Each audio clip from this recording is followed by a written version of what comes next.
roi immortel, toi le Dieu parfait qui habite avec les imparfaits. Nous venons à toi, ô roi éternel, nous inclinons nos cœurs devant toi, ô roi immortel, toi les dieux parfaits qui habitent avec les oh Yahweh, Yahweh, oh Yahweh, Yahweh, Yahweh, Yahweh,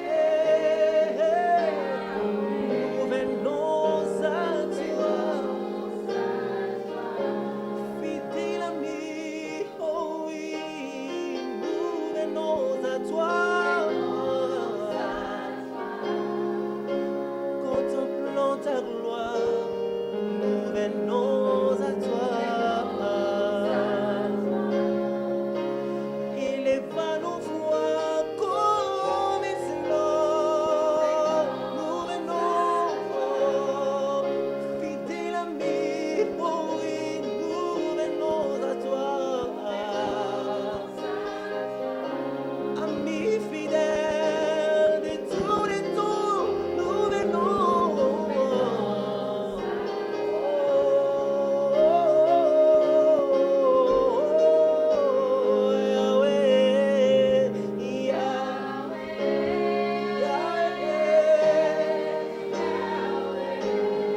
Yahweh,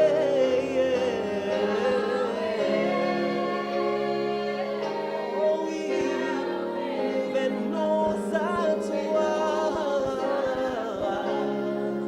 Jésus-Christ, oh oui, nous venons à toi. Exprime nos cœurs, nous venons à toi. Contemplant ta gloire et ta beauté, oh Jésus, élève nos voix comme Eslon. Nous venons, élève nos voix comme Eslon.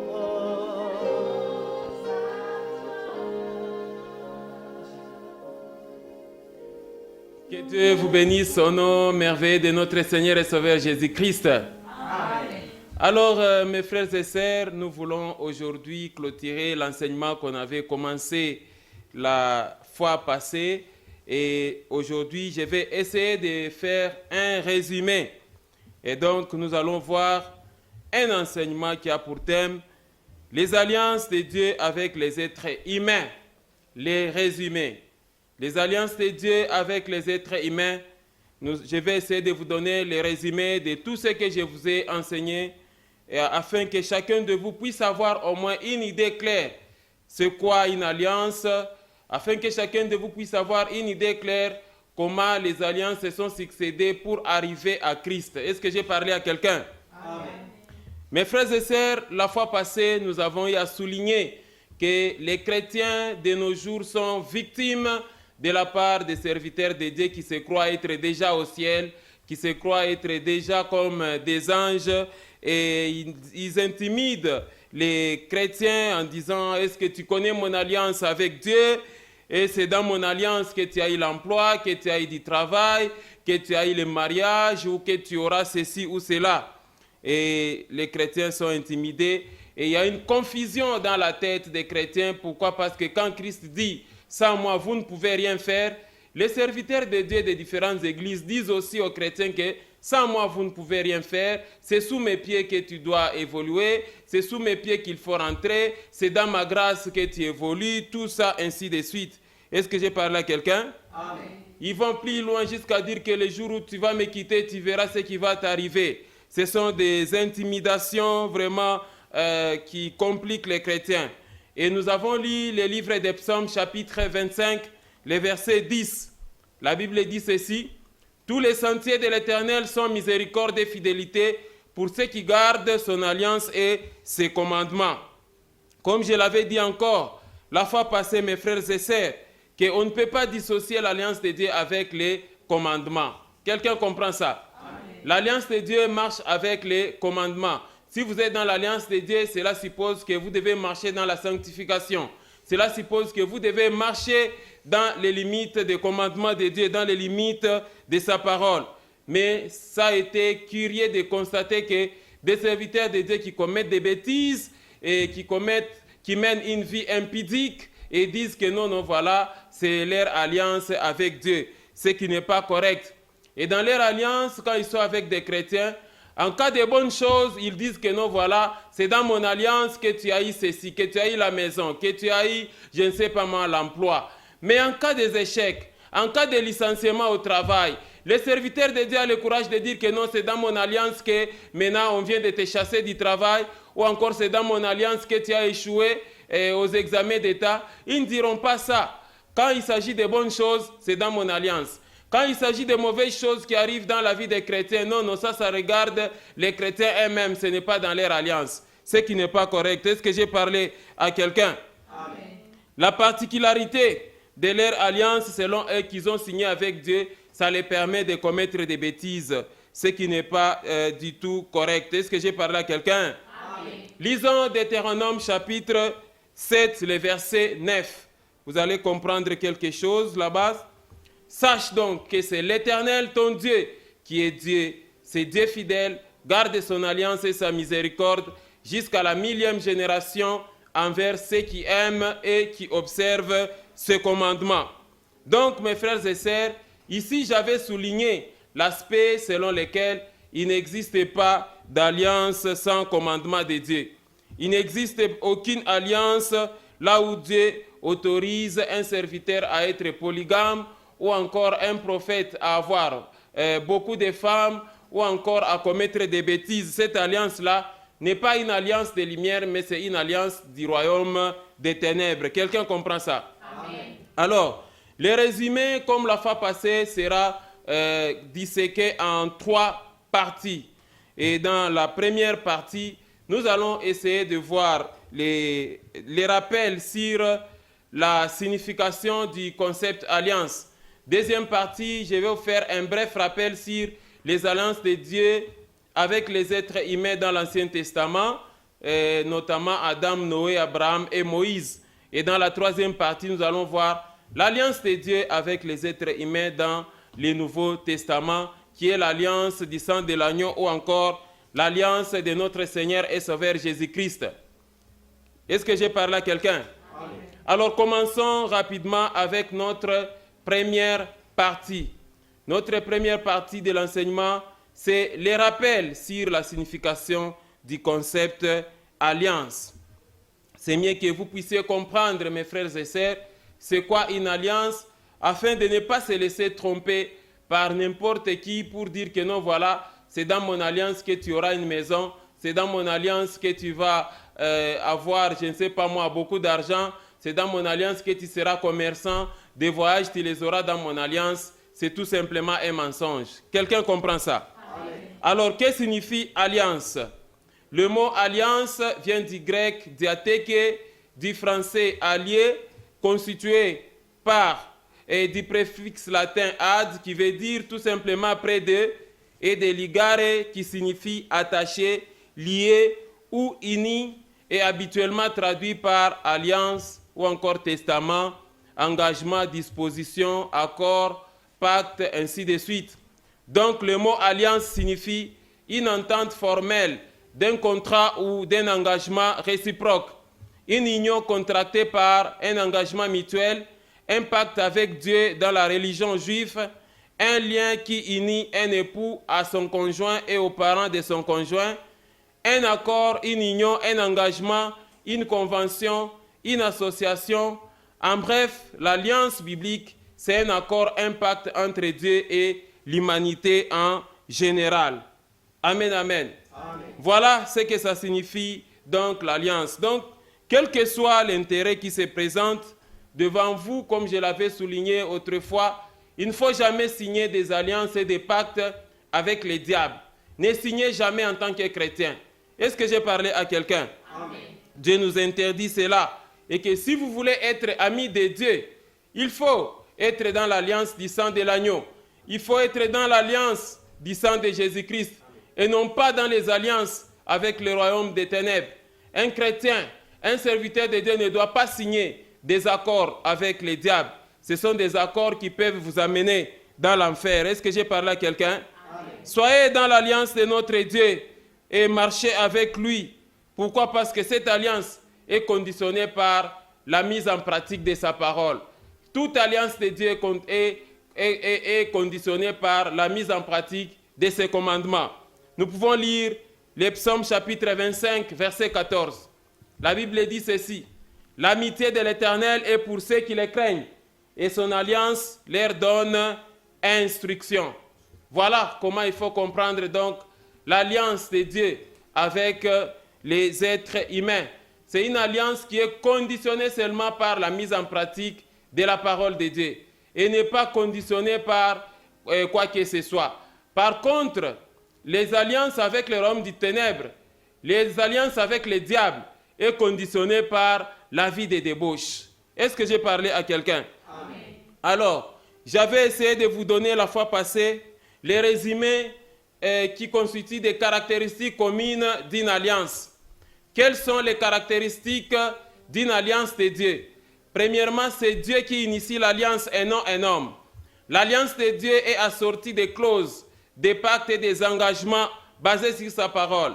L'alliance de Dieu engage l'homme à respecter les clauses. L'alliance de Dieu est assortie des sanctions positives, c'est-à-dire des bénédictions si vous obéissez à Dieu, ou négatives, c'est-à-dire des malédictions si vous n'obéissez pas. L'alliance a un seul médiateur et l'alliance de Dieu est basée sur la parole de Dieu. Amen, amen. Amen. Voilà donc comment il fallait comprendre le mot alliance et que personne ne vous trompe pour dire que non, voilà, il est dans une alliance particulière avec Dieu. Les alliances particulières ont existé dans l'Ancien Testament. Et dans le Nouveau Testament, nous n'avons qu'une seule alliance, c'est l'alliance du sang de l'agneau, l'alliance du sang de Jésus-Christ. Par contre, dans l'Ancien Testament, Dieu avait signé des alliances avec 4 grandes personnalités. Et c'est ce qui nous amène donc à passer à notre deuxième partie de cet enseignement.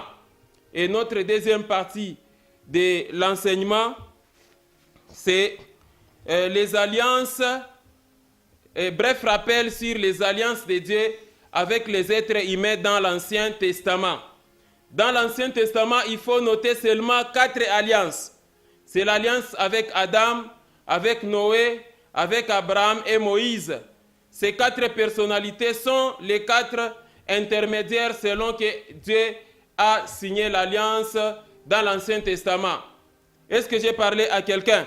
Amen. Donc voici comment l'alliance dans l'Ancien Testament a évolué. L'ancienne alliance et son évolution, c'est ça le titre que j'ai donné à ces petits schémas.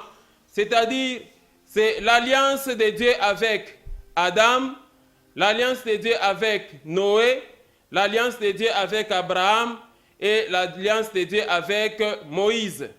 Les 4 alliances-là constituent ce qu'on appelle l'ancienne alliance. Est-ce que quelqu'un comprend ça? Amen. Et avec Adam, Adam est médiateur. Avec Noé, Noé est médiateur. Avec Abraham, Abraham est médiateur. Et avec Moïse, Moïse est médiateur. Après Moïse, directement, c'est vers la nouvelle alliance qui est l'alliance de Christ. Sinon, dans l'Ancien Testament, voilà comment l'alliance ancienne a évolué. Il y a eu 4 alliances au total, mais tout ça c'était pour nous amener à Christ. Est-ce que j'ai parlé à quelqu'un? Alors voici les brefs résumés. Commençons avec la première alliance, c'était l'alliance de Dieu avec Adam. L'alliance de Dieu avec Adam, c'est la toute première alliance. Comme vous le savez, ce monsieur est créé à l'état parfait. Il ne péchait pas. Pourquoi? Parce qu'il communiquait directement avec Dieu. Et il y a eu des clauses dans cette alliance. Dieu s'engage à garder et à cultiver l'homme qu'il avait placé dans le jardin d'Éden. Et il lui donne la responsabilité de gérer tout, de dominer et de jouir des choses que Dieu avait créées. Mais par contre, Adam, lui, va s'engager à respecter Dieu, à obéir aux ordres de Dieu, selon les pactes qui étaient consignés en Genèse chapitre 2, versets 15 à 17. C'était ça, la clause même de l'alliance entre Adam et Dieu. Quelqu'un comprend ça? Lisons Genèse chapitre 2, versets 15 à 17. L'Éternel Dieu prit l'homme et le plaça dans le jardin d'Éden pour les cultiver et pour les garder. Verset 16. L'Éternel Dieu donna cet ordre à l'homme. C'est ça le premier pacte de l'alliance. Parce qu'il n'existe pas des alliances sans pacte, sans engagement. L'Éternel Dieu donna cet ordre à l'homme. Tu pourras manger de tous les arbres du jardin. Verset 17. Mais tu ne mangeras pas de l'arbre de la connaissance du bien et du mal, car le jour où tu en mangeras, tu mourras certainement. Amen, amen. Ça, c'est ça la clause. Et cette alliance a évolué pendant longtemps. La Bible ne précise pas pendant combien de temps Adam et Ève étaient obéissants à Dieu. Quelqu'un comprend ça? C'est seulement un jour quand il y aura un visiteur indésirable dans les jardins, le serpent qui va aller converser avec Ève. Et Ève va commettre les péchés et finalement Adam aussi va commettre les péchés. Donc cette alliance a pris fin avec la désobéissance d'Adam aux ordres de Dieu. Ils ont mangé de l'arbre de la connaissance du bien et du mal. Ils ont désobéi. Dieu a commencé à les chercher. Ils étaient nus et ils cherchaient à se cacher loin de la face de Dieu et l'alliance a été brisée. Comme je vous ai dit là, le médiateur Adam a failli à sa mission et n'a pas respecté les clauses. Quelqu'un comprend ça? Amen. Et c'est comme ça que les deux messieurs, et plutôt monsieur Adam et madame Ève, seront chassés du jardin d'Éden. Ils sont chassés loin du jardin. Lisons Genèse chapitre 3, versets 23 à 24. On ne s'amuse pas avec Dieu. Dieu, c'est les clauses. Si vous ne respectez pas les clauses, il vous met dehors. Regardez. Et l'Éternel Dieu les chassa du jardin d'Éden pour qu'il cultivât la terre d'où il avait été pris. Verset 24. C'est ainsi qu'il chassa Adam et il mit à l'orient du jardin d'Éden les chérubins qui agitent une épée flamboyante pour garder les chemins de l'arbre de vie. Amen, amen. Amen. Voilà, Adam a failli donc à ses objectifs et l'alliance est complètement brisée. Quelques années plus tard, Adam, sa vie avoisinait plus de 900 ans. Il a vécu pendant longtemps. Après sa mort, qu'est-ce qui va arriver? La terre commençait à être corrompue. Les gens ont commencé à commettre des bêtises. Alors, l'Éternel se décide de tout détruire cette fois-ci, d'exterminer l'être humain sur terre. Heureusement, il y avait encore un homme qui les respectait, c'était Noé. Et c'est comme ça que Dieu va chercher à signer encore une alliance avec Noé. Et c'est par là que nous passons à la deuxième alliance que Dieu a signée avec les hommes. C'est l'alliance de Dieu avec qui? Avec Noé. Amen, amen. Amen. Alors, comme je venais de vous l'expliquer, après la mort d'Adam et Ève, et au bout d'un certain temps, après des siècles et des siècles, le monde s'est retrouvé encore très corrompu. Le mal s'aggravait. La vie impudique avait atteint son apogée. Et Dieu a eu le dégoût de la race humaine jusqu'au point de dire « Je regrette d'avoir créé l'homme ».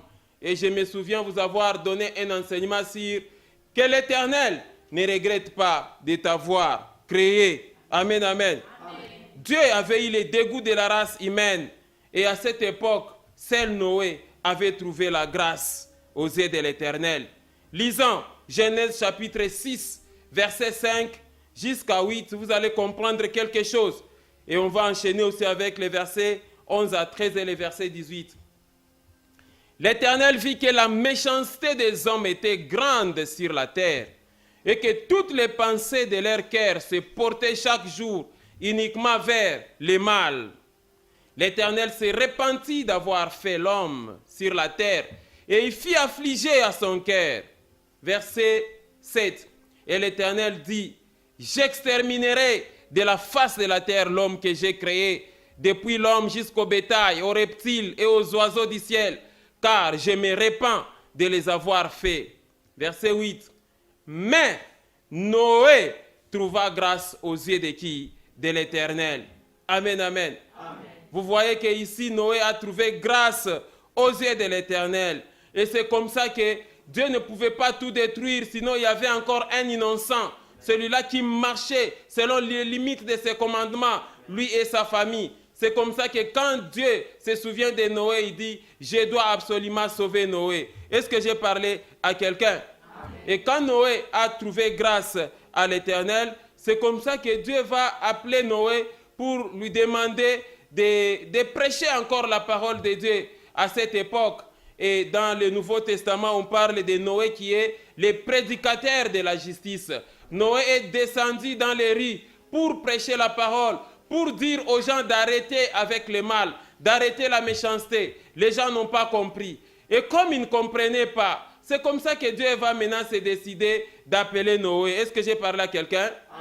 Regardez les versets 11 à 13 de Genèse chapitre 6. La terre était corrompue devant Dieu. La terre était pleine de violence.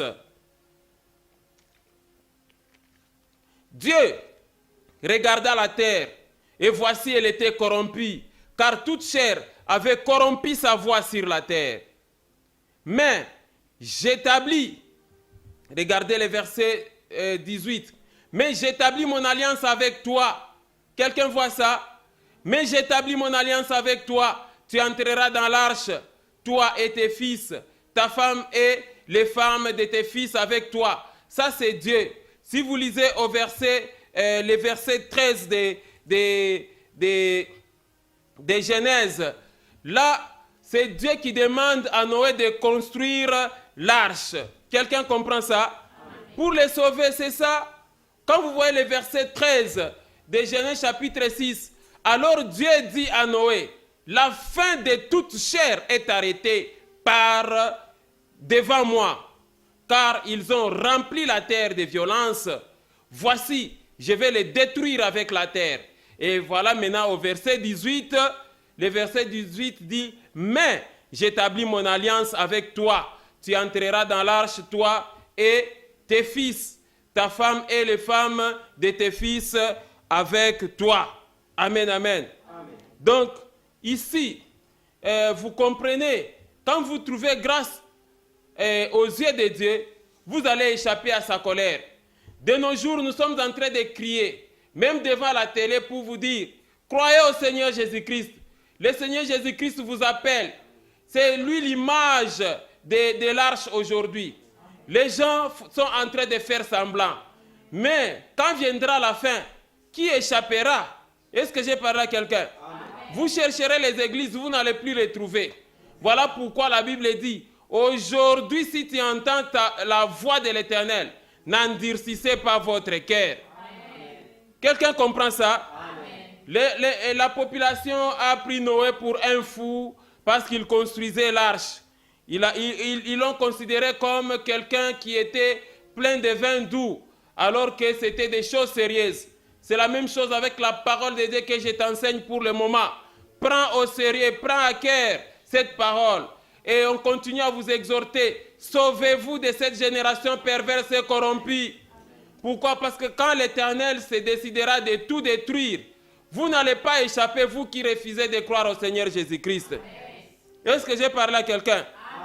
Et c'est comme ça que Noé va construire l'arche. Et la construction de l'arche lui a pris beaucoup de temps. Est-ce que quelqu'un comprend ça? Amen. Il a fait plus d'un siècle en train de construire seulement l'arche. Et aussi, la fois passée, je vous avais informé que toutes les créatures ne sont pas entrées dans l'arche. Pourquoi? Parce qu'il y avait aussi des créatures aquatiques, des créatures qui vivent dans l'eau et ne pouvaient pas être exterminées par les déluges. C'est le cas du crocodile, les requins, la baleine, l'hippopotame. Tous ces animaux-là qui vivent dans l'eau, eux n'avaient pas besoin d'entrer dans l'arche. Quelqu'un comprend ça? Amen. Et ils pouvaient carrément résister avec de l'eau. Bref, tous les êtres qui ne devaient pas être tués par l'eau et n'avaient pas besoin d'entrer dans l'arche. Quelqu'un comprend ça? Amen. Et la fois passée, j'avais insisté aussi que dans l'arche, tous les animaux féroces avaient mis de côté leur nature. Les lions ne pouvaient pas dévorer la gazelle. Le lion est entré dans l'arche, pas avec sa nature du roi de la forêt ou encore d'un lion vorace, féroce et carnivore. Non, ils ont rejeté leur nature. Quelqu'un comprend ça? Amen. C'est comme ça que pendant 40 jours et 40 nuits de pluie, la sauterelle pouvait bien s'amuser avec la poule. Les chats pouvaient bien s'amuser avec la souris sans se faire du mal. Quelqu'un comprend ça? Amen. Tous les venins sont restés hors de l'arche, hors du bateau. C'est la même chose avec vous les chrétiens. Dès que vous avez crié au Seigneur Jésus-Christ, vous êtes dans l'arche. Votre ancienne nature là, de prostituée ou encore de quoi encore? Toutes vos anciennes natures là, il faut les faire disparaître. Quelqu'un comprend ça? Amen. Il y a des fois des hommes qui se disent que non, ne t'amuse pas avec moi, je suis mordant. Mais ok, tu es mordant quand tu es païen. Mais dès que tu es seulement en Christ, automatiquement, il faudrait que ta nature là, de mordant, puisse rester où? Dans le monde. N'amenez pas les choses du monde dans l'église. Est-ce que j'ai parlé à quelqu'un? C'est comme ça qu'il faut comprendre ces choses. Et c'est comme ça, après 40 jours et 40 nuits de pluie, Noé sort de l'arche. Et Dieu va signer maintenant l'alliance avec lui. Lisons Genèse chapitre 9, versets 8 à 17. Genèse chapitre 9, versets 8 à 17. Dieu parla encore à Noé et à ses fils avec lui en disant: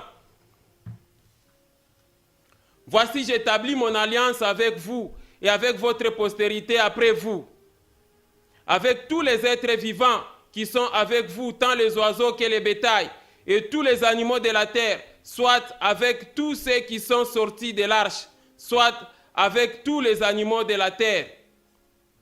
J'établis mon alliance avec vous.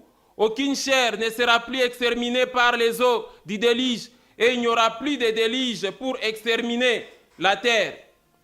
Et Dieu dit: c'est ici le signe de l'alliance que j'établis entre moi et vous, et tous les êtres vivants qui sont avec vous pour les générations à toujours. J'ai placé mon arc dans la nuit, et il servira de signe d'alliance entre moi et la terre.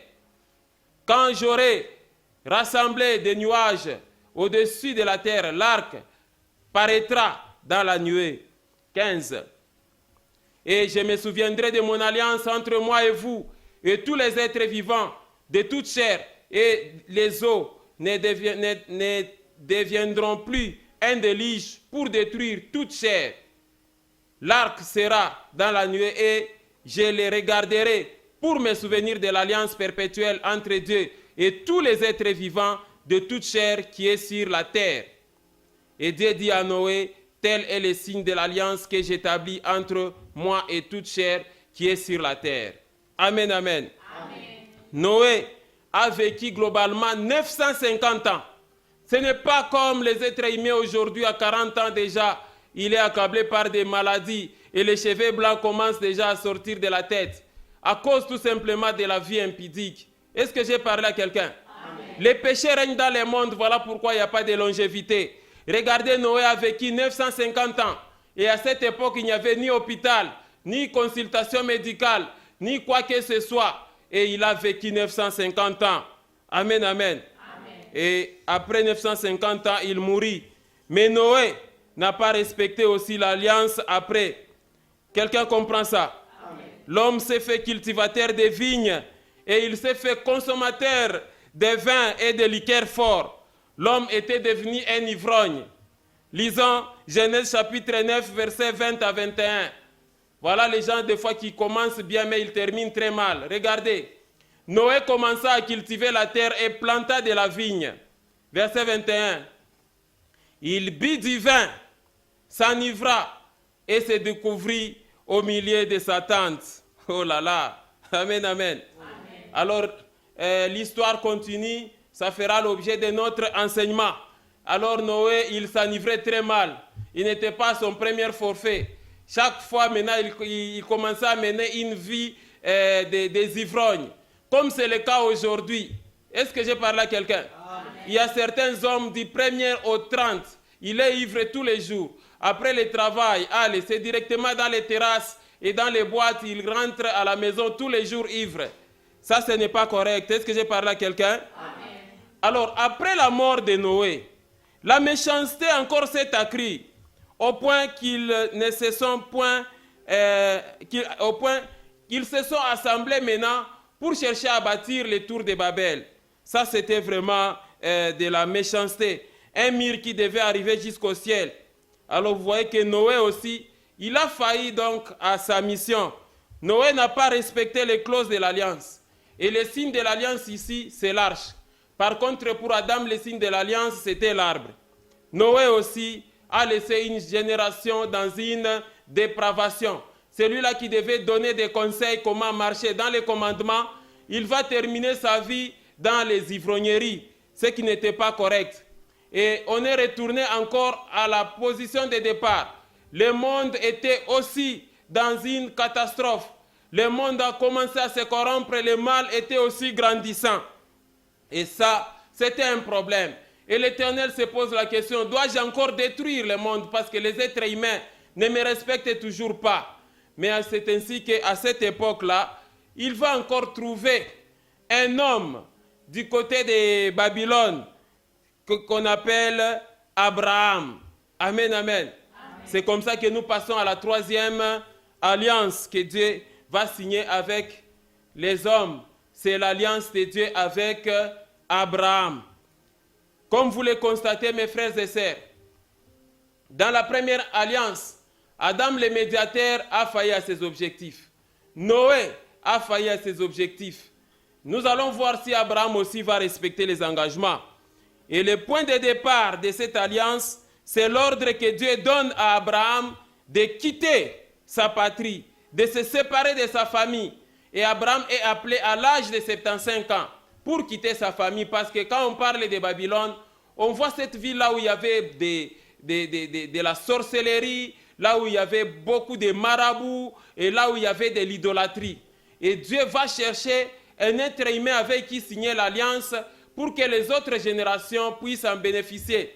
C'est comme ça qu'il va trouver Abraham. Et le point de départ, c'est de demander à Abraham de quitter la Chaldée.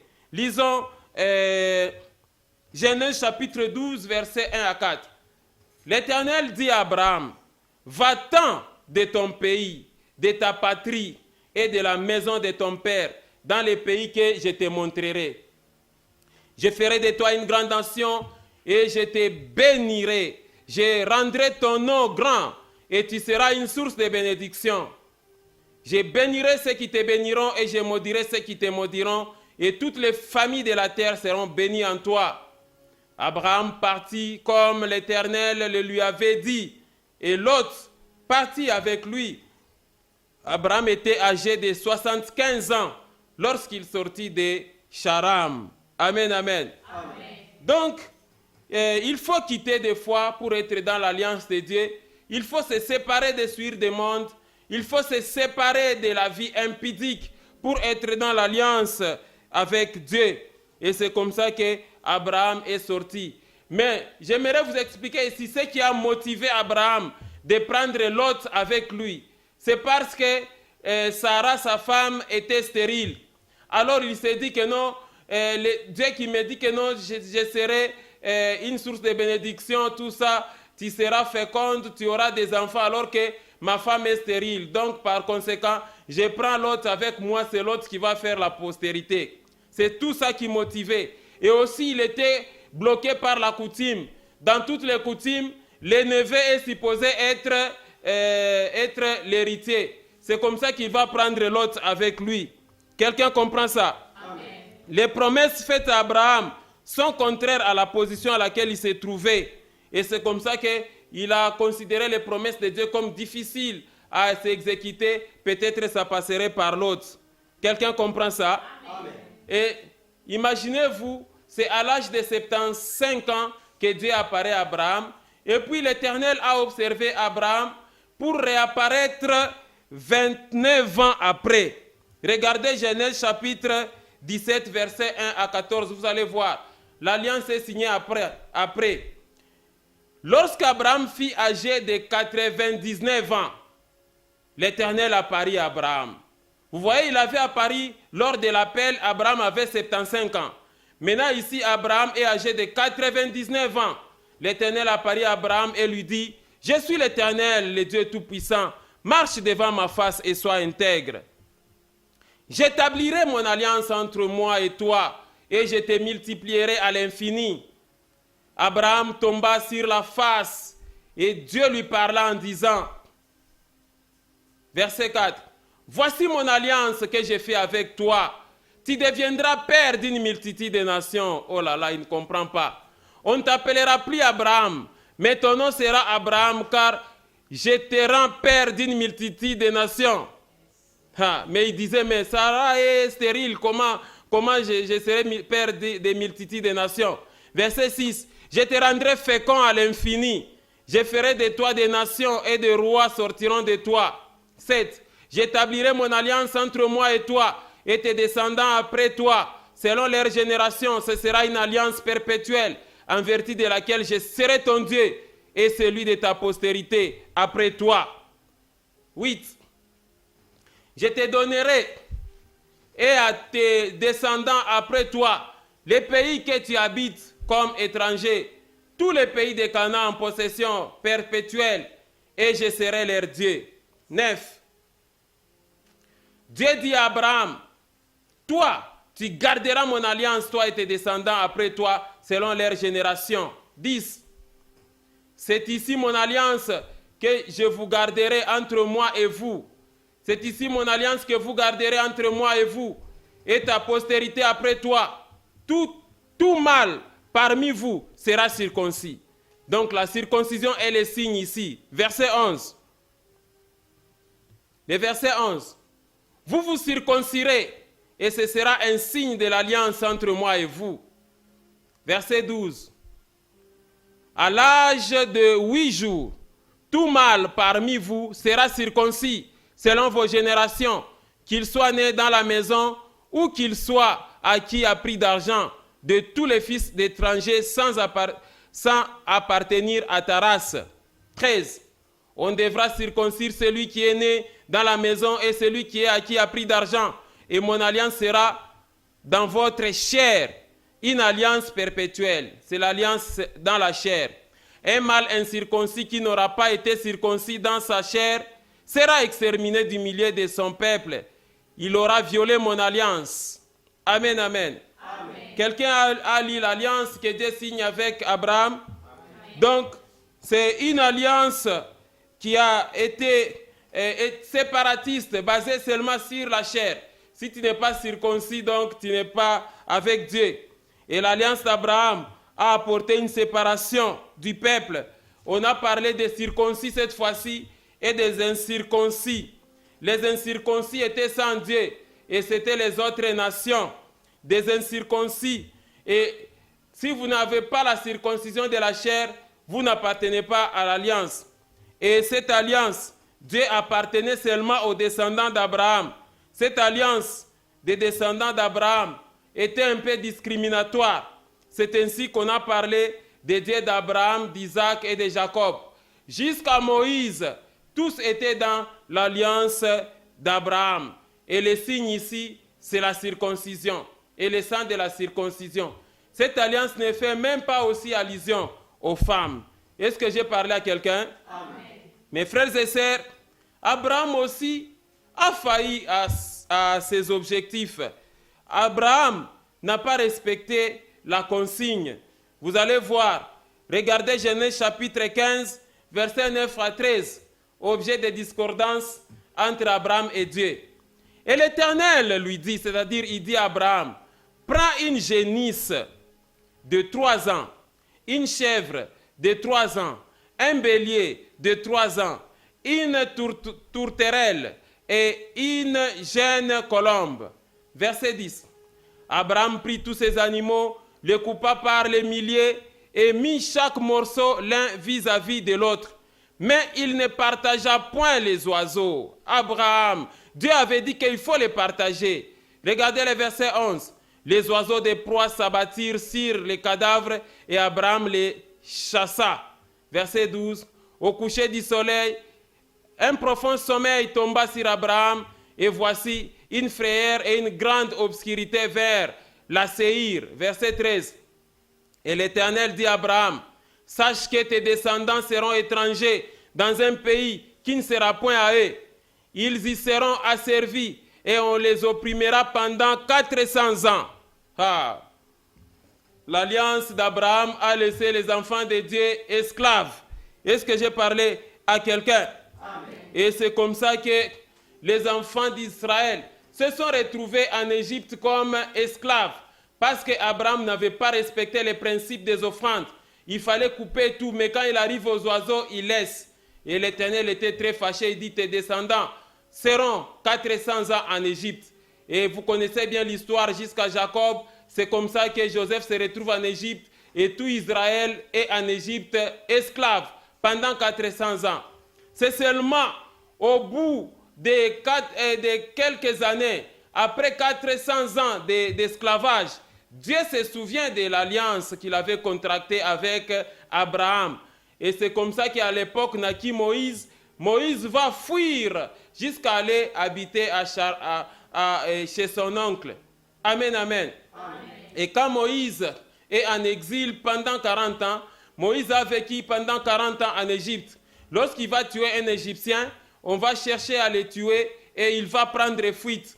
Et quand il prend fuite dans le désert, 40 ans encore après, c'est comme ça que Dieu se souvient de l'alliance avec Abraham et il va apparaître à Moïse et lui dire, je me souviens de l'alliance que j'ai faite avec Abraham. Je suis le Dieu d'Abraham, d'Isaac et de Jacob. Va récupérer les peuples d'Israël en Égypte et les amener à Canaan. Et c'est comme ça que nous allons passer à la 4e alliance et la dernière de l'Ancien Testament. C'est l'alliance de Dieu avec Moïse. Amen, amen. Et quand Moïse va aller maintenant récupérer les enfants d'Israël pris en otage en Égypte par Pharaon, et Dieu lui avait donné toutes les instructions quand il y avait un buisson là, et Dieu dit, va les récupérer. Et quand Moïse les récupère, les enfants d'Israël ont quitté l'Égypte et ils ont traversé la mer Rouge. Et 3 mois après, quand ils arrivent devant les monts Sinaï, Dieu va arrêter les peuples à ce niveau-là pour maintenant signer de nouvelles alliances. C'est l'alliance de Dieu avec Moïse. Amen. Amen. Donc c'est 3 mois après la sortie du pays d'Égypte, les enfants d'Israël arrivent au désert de Sinaï et c'est là, les monts Sinaï, que Dieu va contracter une alliance avec Moïse.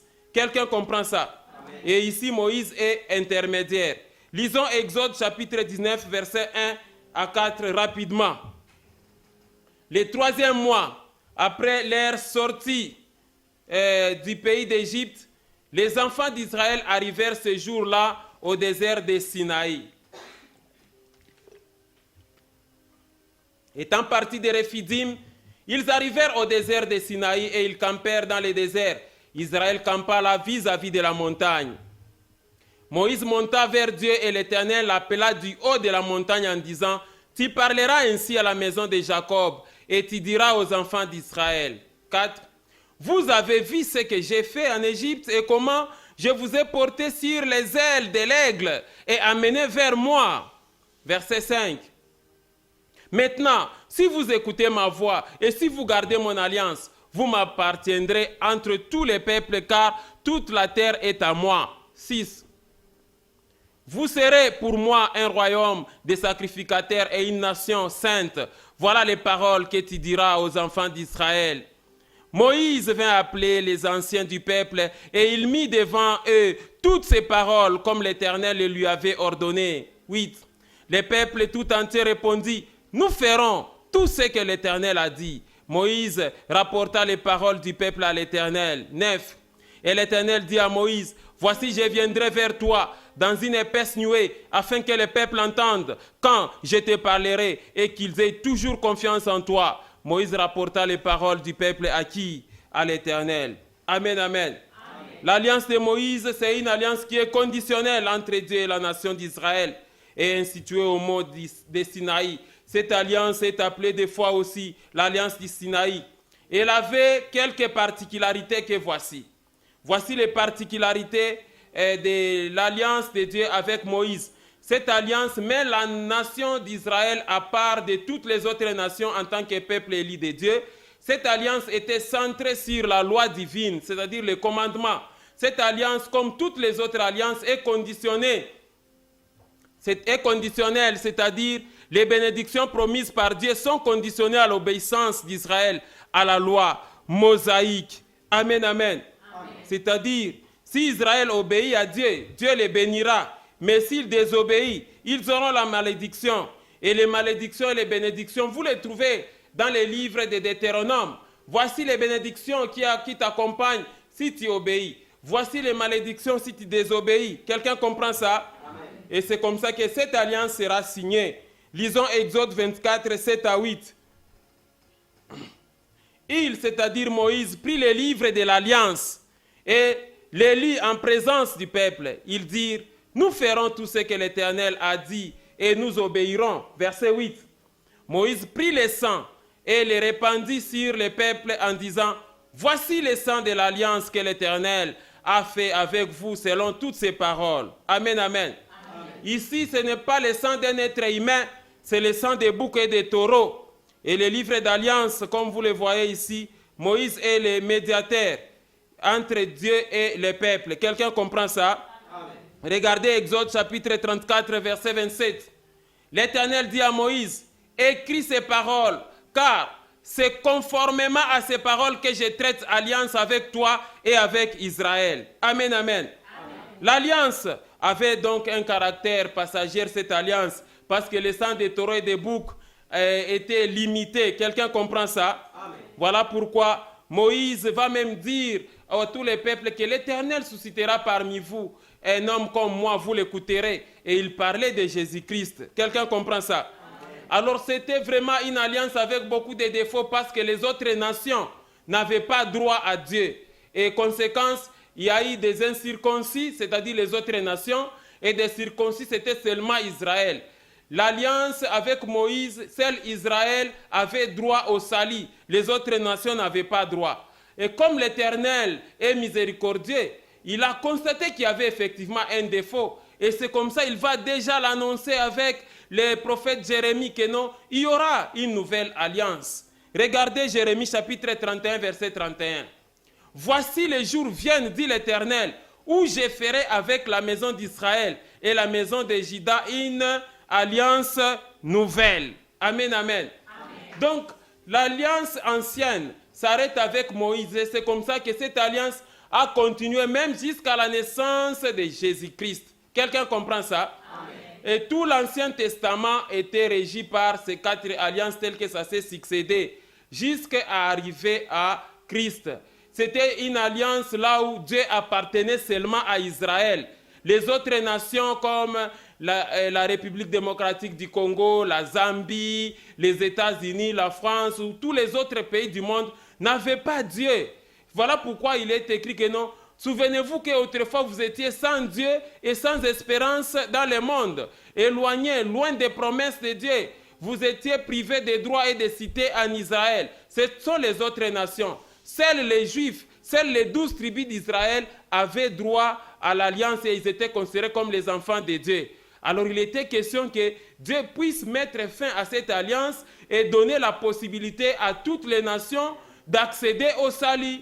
Voilà pourquoi il a dit à Jérémie que non, je dois traiter une nouvelle alliance. Quelqu'un comprend ça? Amen. Et c'est comme ça que nous sommes arrivés à la troisième partie de notre enseignement, dans l'alliance du sang de l'agneau. Amen, amen. L'alliance de Dieu avec les êtres humains dans le Nouveau Testament, c'est l'alliance du sang de l'agneau avec qui? Avec Jésus-Christ. Quelqu'un comprend ça? Amen. Alors, les anciennes alliances ont failli à leur objectif. Pourquoi? Parce que tous les médiateurs de ces alliances sont décédés. Quelqu'un comprend ça? Amen. Et ils étaient très désobéissants. Même Moïse était désobéissant. Quelqu'un comprend ça? Amen. Il fallait qu'il y ait un médiateur parfait qui est descendu du ciel, sans défaut. Celui qui ne devait même pas commettre des péchés, qui ne devait pas non plus mourir. C'est celui-là qui devait être l'intermédiaire ou le médiateur de l'alliance. C'est l'alliance de Jésus-Christ. Est-ce que j'ai parlé à quelqu'un? Amen. Alors, vous allez voir que même Jésus-Christ, durant toute sa vie, il a vécu dans l'alliance d'Abraham, Isaac, Jacob et de Moïse. Et il a eu beaucoup de problèmes parce que les autres disaient, nous avons pour père Moïse.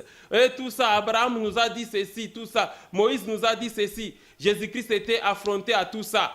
Et voilà pourquoi lors de la première expédition des missionnaires sur terrain pour aller prêcher la parole, Jésus-Christ va les envoyer des AD, mais il dit, n'entrez pas chez les païens.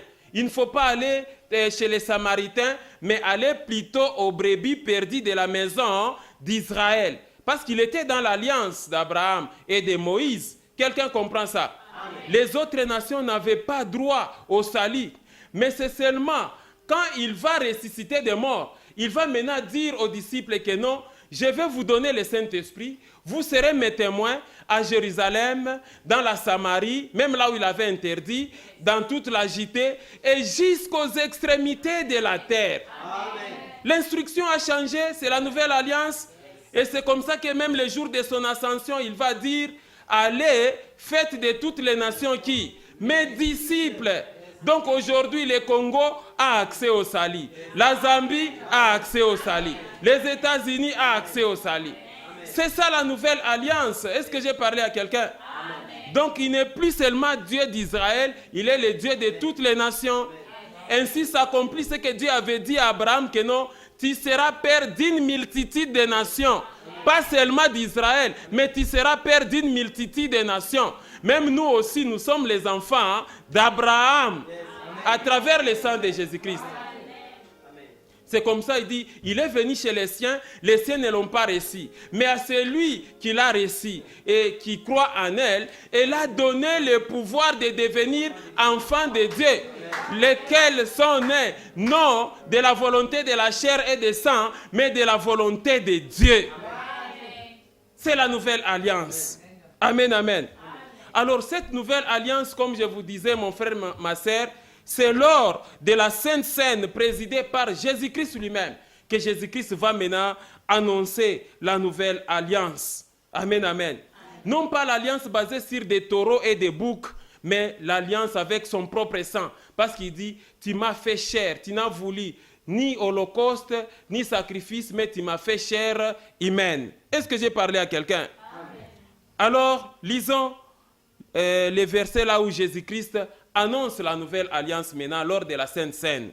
Luc chapitre 22, regardez, Luc 22, 19, 20 et Marc 14, 23, 24.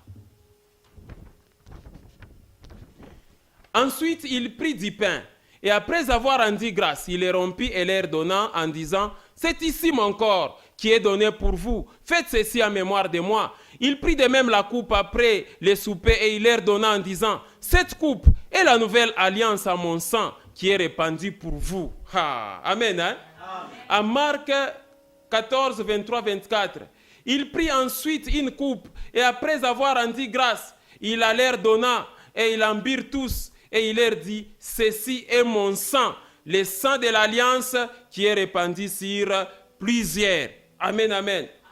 Pas seulement sur Israël, mais plutôt sur plusieurs. Et d'ailleurs, vous allez voir, Jean-Baptiste va prophétiser lorsqu'il voit Jésus. Il dit, voici l'agneau de Dieu qui ôte les péchés du monde. Pas seulement les péchés d'Israël, mais les péchés du monde. Quelqu'un comprend ça? Alors, pourquoi cette nouvelle alliance? Tout simplement parce que l'ancienne alliance avait beaucoup de défauts. Quels sont les défauts? Premièrement, les médiateurs des alliances étaient des passagers. Adam, Noé, Abraham et Moïse, tous sont passés. Deuxièmement, exclusion des autres nations. Il fallait être de la descendance charnelle d'Abraham ou encore d'Israël pour avoir les salis. Maintenant, là, les salis est accessible à tout le monde. Et il y avait aussi trop de lois et des ordonnances charnelles. Par exemple, tu aimeras ton prochain, mais tu haïras ton ennemi. Et pour œil, dent pour dent. Vous voyez? Pour servir Dieu, il faut être d'une tribu bien déterminée. Être de la tribu des Lévites pour être sacrificateur. Être de la tribu de Juda pour être roi. Et l'exclusion des fois des filles et des femmes dans l'héritage familial. Il y avait donc beaucoup de défauts. Et voilà pourquoi Dieu va remplacer l'ancienne alliance par la nouvelle. Est-ce que j'ai parlé à quelqu'un? Voilà comment il faut comprendre, mon frère, ma sœur, la succession de toutes ces alliances. Et Dieu nous a amenés tous à la perfection. Il n'y a plus de différence entre Israël et nous. Est-ce que quelqu'un comprend ça? C'était des alliances avec beaucoup de défauts, les alliances de l'Ancien Testament. Lisons Hébreux chapitre 8, versets 7 à 9. Vous allez comprendre quelque chose. Regardez, en effet, si la première alliance avait été sans défaut, il n'aurait pas été question de la remplacer par une seconde. Amen. Car c'est avec l'expression d'un blâme que le Seigneur dit à Israël, « Voici les jours viennent, dit le Seigneur, où je ferai avec la maison d'Israël et la maison de Juda une nouvelle alliance. » Non comme l'alliance que j'ai traitée avec leur père, le jour où je les saisis par la main pour les faire sortir du pays d'Égypte, car ils n'ont pas persévéré dans mon alliance, et moi aussi je ne me suis pas soucié d'eux, dit le Seigneur. Amen, amen.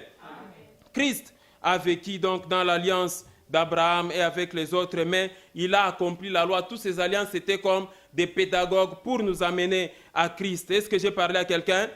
On peut même lire aussi Galates chapitre 3 versets 24 à 29, vous allez comprendre. Regardez, ainsi la loi a été comme un pédagogue pour nous conduire à Christ, afin que nous fussions justifiés par la foi. 25, la foi étant venue, nous ne sommes plus sous ces pédagogues. 26, car vous êtes tous fils de Dieu par la foi en Jésus-Christ. 27, vous tous qui avez été baptisés en Christ, vous avez revêtu Christ. 28, il n'y a plus ici ni juif, ni grec, il n'y a plus ni esclave, ni libre, il n'y a plus ni homme, ni femme, car tous vous êtes un en Jésus-Christ. 29. Et si vous êtes à Christ, vous êtes donc la postérité d'Abraham, héritier selon la promesse. Quelqu'un comprend ça? Amen. Nous tous, nous sommes de la postérité. Voilà pourquoi Jésus dit que non, voilà, par son sang, il a racheté les gens de toute tribu, le peuple de toute tribu, de toute nation, de toute race. Et il a fait de la race des sacrificateurs pour Dieu. Amen, amen. Amen. Nous tous, nous sommes des sacrificateurs pour Dieu, pas seulement les serviteurs. Est-ce que j'ai parlé à quelqu'un? Jésus-Christ, lui, il possède une alliance éternelle, une alliance qui n'est pas transmissible, une alliance qui n'a pas de fin. Quelqu'un comprend ça? Amen. Hébreux chapitre 7, versets 23 à 28. De plus, il y a eu des sacrificateurs en grand nombre parce que la mort les empêchait d'être permanents. Mais lui, Jésus, parce qu'il demeure éternellement, possède un sacerdoce qui n'est pas transmissible. C'est aussi pour cela qu'il peut sauver parfaitement ceux qui s'approchent de Dieu par lui, étant toujours vivant pour intercéder en leur faveur. Il nous convenait en effet d'avoir un souverain sacrificateur comme lui, saint, innocent, sans tache, séparé des pécheurs et plus élevé que les cieux. Alléluia. Amen. Qui n'a pas besoin, comme des souverains sacrificateurs, d'offrir chaque jour des sacrifices d'abord pour leurs propres péchés, ensuite pour ceux du peuple. Car ceci, il a fait une seule fois pour toutes en s'offrant lui-même. 28. En effet, la loi établit souverain sacrificateur des hommes sujets à la faiblesse, mais la parole du serment qui a été faite après la loi établit le Fils qui est parfait pour l'éternité. Quelqu'un comprend ça? Amen. Donc, avec tout ça, Lisons maintenant Hébreux 9, 1 à 15 pour comprendre maintenant ces passages. Lisons rapidement. La première alliance avait aussi des ordonnances relatives au culte et les sanctuaires terrestres. Verset 2. Un tabernacle fut en effet construit dans la partie antérieure appelée les lieux saints, étaient les chandeliers, la table et les pains de proposition. Derrière le second voile se trouvait la partie du tabernacle appelée les saints des saints. 4.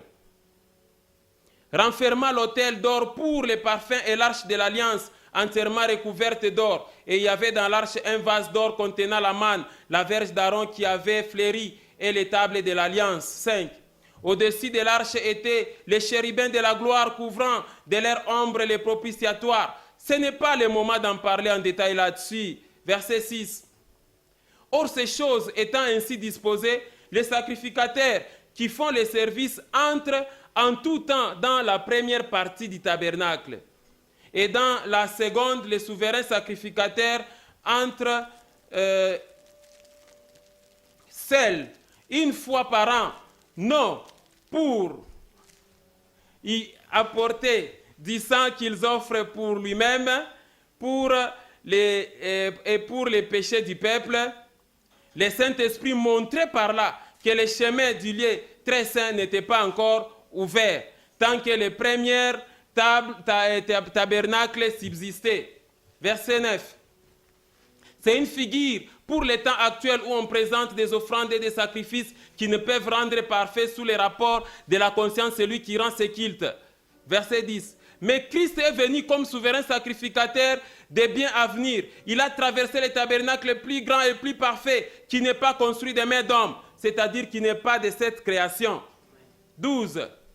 Et il est entré une seule fois pour toutes dans les lieux très hauts, non avec le sang des boucs et des taureaux et des veaux, mais avec son propre sang et a obtenu une rédemption éternelle.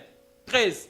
Car si le sang des taureaux et des boucs et la cendre d'une vache répandue sur ceux qui sont souillés sanctifie et procure la pureté de la chair, combien plus le sang de Jésus-Christ, qui par un esprit éternel s'est offert lui-même sans tache à Dieu, purifiera-t-il votre conscience des œuvres mortes afin que vous serviez le Dieu vivant.